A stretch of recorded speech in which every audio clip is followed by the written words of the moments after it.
Welcome back to BrightLink. In this video, we're going to be talking about the Google Generation 1 versus Generation 2 camera, which recently came out. I'll be covering the differences between them from a tech standpoint, giving you my honest opinion. I've been installing these Google cameras since about 2020, and I've been really happy with the performance of them as compared to other wireless cameras on the market. The goal of this video would be to give you a better understanding of which camera fits your install scenario. All right, here we have our Google Generation 1 camera. This has been out for some time now, since I think about 2017, when Google acquired Nest. Around that time frame, I've been installing this consistently since 2020. Let's get right into it though. So we're gonna open it up. And in here, we have our camera sitting on top. The camera has a magnetic mounting base.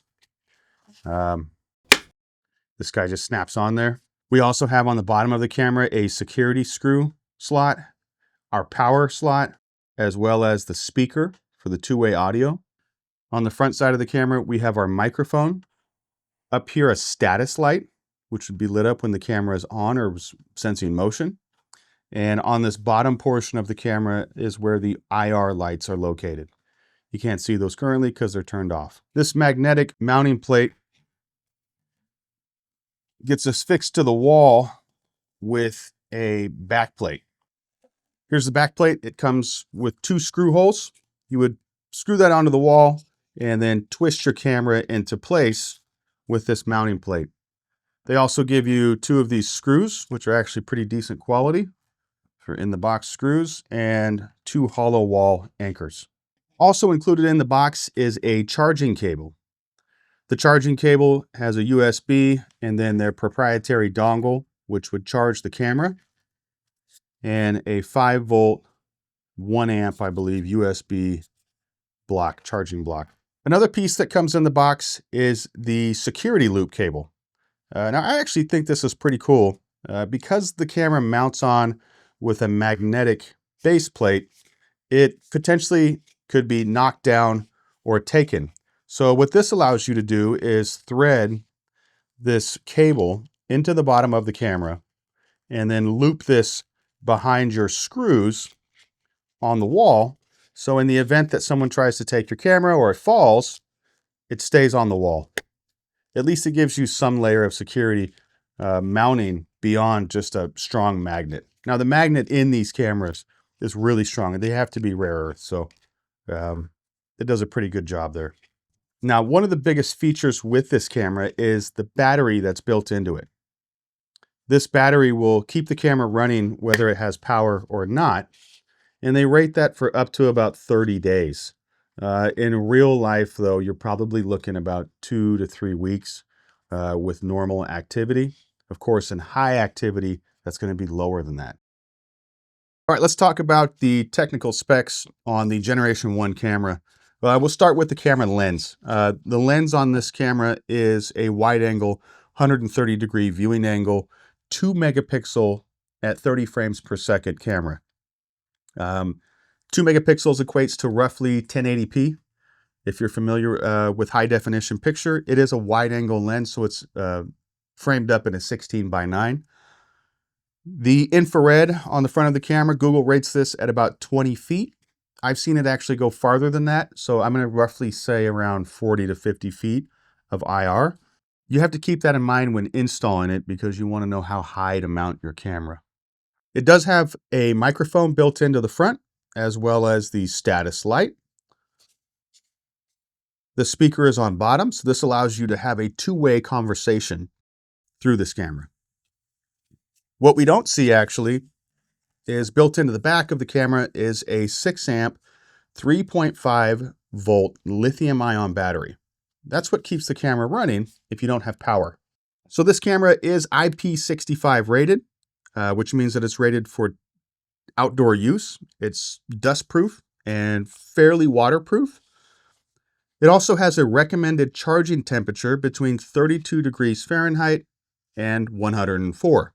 Now, I live in Sacramento, California. It gets very hot here during the summertime. I've seen these cameras running outdoors in direct sunlight just fine. Maybe not charging the battery, but running just fine upwards of 115, probably closer to 120 degrees Fahrenheit. So we don't have any problems with these in Sacramento with the heat. I have heard that in very cold climates, though, the cameras can start to have issues. So once you get below 32 degrees, you might want to keep an eye out on this camera. The price point on this camera is currently $179.99. It's been that for some time, almost since it came out, actually. And it comes in 3 different colors. You can get the snow white, a darker gray color, as well as a beige color, I believe. Let's talk about some upsides to the Google Generation 1 camera. The number one for me personally is the built-in battery. This gives the camera a lot of versatility. In the event that you don't have some place to plug it in for power, it lets you run an outdoor security camera off the battery alone. The battery does last quite a while. As I mentioned earlier, Google rates it at 30 days. In a real life scenario, you're probably looking at more about 3 weeks before you would have to charge that battery again. I do like the battery also because in the event that you're running constant power to it, if the power goes out, the camera continues running. Google has told us that the camera will record up to about 3 hours of events locally with the onboard storage. When the power comes back on and Wi-Fi restores, it will upload those video clips back to your Google Home Cloud. For me, that's the biggest plus with this outdoor camera. The number one issue would be this cable. So when we install one of these, we will pick up an aftermarket power kit to keep the camera powered on and to keep the battery charged. The biggest point of failure on this camera is actually this magnetic power cable. And it has to touch these little contact points on the camera, like so. It magnetically pulls it in, but it's just a magnet. So they can come loose when you move the camera. Dirt, moisture, paint, things can get in between these little contact buttons and these plates on the camera. And then you'll start having issues where it's saying that your camera's not getting enough power. The second issue with this, if you picture that I'm going to mount this camera on a wall, we'll pretend this is our wall, is that the camera mounts flat, but the cable actually comes outward towards the front of the camera. So you have to bend it back to try to tuck it in to a hole behind the camera. Let's say if you're going to run it into your garage for power somewhere. This creates an actual point of tension on the contacts where the power meets. It also, in my honest opinion, doesn't look that great. It's kind of a funky angle to come off of the camera. And a lot of times when we're installing these, we have to leave a little slack on this so that if the customer, or if we need to adjust the angle on this camera, we have the ability to do so. The magnet does hold it on quite well, but this here is at a weird angle. So I would say that's my number one problem with the Generation 1 camera. The second problem with Generation 1 camera is in the event that we need to mount this on an underside, let's say underneath a gutter or an eave, and tilt the camera up at about a 90-degree angle, the magnet is only so large. And once you get past that point right there, which is a little less than a 90, it actually just comes off of the base plate completely. And at an extreme angle, it really doesn't hold it very well compared to having it on the backside.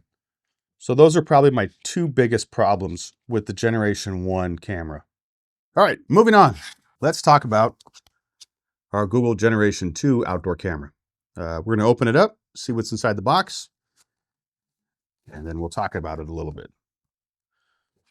So the first thing, we'll lift this up. Very nice packaging, per usual with Google. Camera comes out. We'll just set this down here. We have the little user manual it comes with. We have a box of installing tools. If I open this up, They've got plenty of screws, hardware, hollow wall anchors. That's nice that they give you that extra hardware. And we have the power cable. So that's what comes in the box with the new Generation 2 camera. We've got our camera, the magnetic mount, hardware install tools, the dongle, and the power supply that it comes with. The length of this cable is 18 feet. So they give you 18 feet of wiring with the camera and the power supply. All right, now that we have this guy unboxed, let's talk about some clear differences looking at it compared to the Generation 1. The first thing that I notice is the size. The Generation 1 camera is quite a bit larger. That's probably because of the built-in battery on the camera, so it's a larger form factor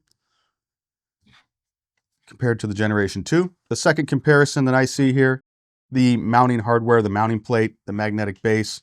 This one is flat, which gave you some limitations on your camera angle, versus this one, which now gives you a 20 to 30 degree tilt, which to me, from an install standpoint, gives you more versatility on getting those extreme angles on the camera. So if I needed to get that right angle view, I can really do that with this camera. The power cable that it comes with is 18 feet, which gives you 18 feet of distance to run off of the camera and plug it in. Because it does not have a built-in battery, this camera does need constant power. Let's look at the magnetic plate. Here is the base that you would affix to the wall or to your surface. I do like this new one because it gives you a slot for the power cable. This is great because they've given you a notch to give you a nice clean install when you're putting the camera up. This notch allows you to run the cable through the base plate. Looking at the bottom of it here, they got rid of the magnetic power dongle cable on the Generation 1. It's now permanently fixed to the camera. It looks like this will also act as your security cable versus the Generation 1, which used to have a separate cable to make sure that the camera didn't fall or get stolen. With that being said, though, you probably would want to mount this out of reach somewhere because the camera is simply being held on by its own power cable. Okay, now that we've unboxed and checked out the hardware, let's take a look at the software and talk about some specs on this camera. First and foremost, they've upgraded the camera itself to a 2K image, or 4 megapixels is what that roughly equates out to, which is about twice the picture quality of the Generation 1. So you're looking at a higher pixel per inch density on your video there. The camera angle is now also 152 degrees versus the 130 on the Generation 1. So you're looking at a 22 degree viewing improvement. Other than that, the technical specs are about the same as the Gen 1. So we still have the operating temperature of between 32 degrees and 104. I'm sure that that's probably wider than that, but that's what they spec it out for. Two-way audio, microphone and speaker on bottom, status light on top, and the infrared on the bottom of the camera here with an infrared viewing angle, or sorry, viewing distance of 20 feet. You're probably looking at more realistically about 40 feet. That's just what Google specs it out for. The power supply for the camera now runs on a 12 volt, 0.75 amp power supply, which is a little different than the Generation 1, which ran on a 7.5 volt, which was kind of an odd power requirement. So the new powered camera runs on 12 volts, which I think is great. Very common power supply. The camera price point's coming in at $149.99, which is about $30 cheaper than the Generation 1. So you have an improved picture quality. It's $30 cheaper, but you don't get the backup battery. So no battery. That's probably where you're seeing the savings and costs, and that they don't have to build a battery into the camera. Okay, so what I did was set up both of these cameras side by side, and I also set up yard markers at 5-yard increments, 5, 10, 15, 20, and then where that tree is at in the middle is about 25 yards. Just doing a walk test here. My dog Molly's helping me out. The first thing that you can definitely notice is the wider field of view on the Gen 2 camera. With that though, as things move farther away, they're going to appear smaller. Looking at the overall picture quality though, during the daytime, I don't see a huge difference between the Generation 1 and Generation 2 picture quality, even though the Generation 2 claims it's a 4 megapixel camera. Overall though, I would say that the average consumer is going to probably appreciate the wider field of view, just so you can see more with one camera. Here I did a nighttime walk. I tried to make it as dark as possible. I do notice that the Generation 2 camera seems to perform better at night than the Gen 1. It does a better job of balancing out the infrared light. You also get less of a blurring motion effect on that camera. And to be honest with you, I actually do see a clear difference now in the night mode with the 4 megapixel. The picture just looks tighter, and I think it performs better at night.